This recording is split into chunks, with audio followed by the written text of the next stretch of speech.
గోదావరి నదిపై కొవ్వూరు నుండి రాజమహేంద్రవరం మధ్య నిర్మించిన గామన్ వంతెన కుంగిన ప్రదేశాన్ని టీడీపీ, బీజేపీ, జనసేన ఉమ్మడి అసెంబ్లీ అభ్యర్థి ముప్పిడి వెంకటేశ్వరరావు నాయకులతో కలిసి మంగళవారం పరిశీలించారు.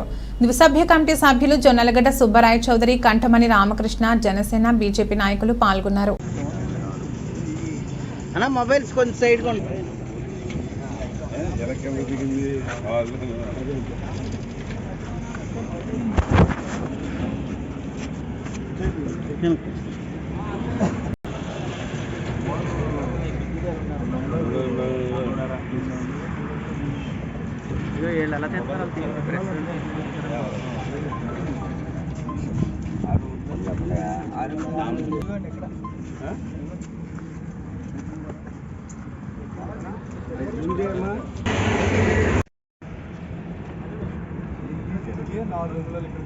అడుగు తేడా వచ్చింది. రోడ్డు అయితే టోటల్గా రోడ్డు 1 ఫీట్ తేడా ఉంటుంది.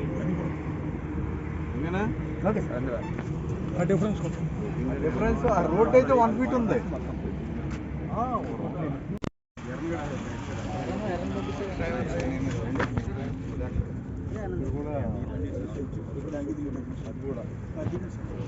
బాబు రెండు జంబలు దిగటాకంటే అలాగే కింద కూడా తేడా, కింద కూడా చూడండి సార్.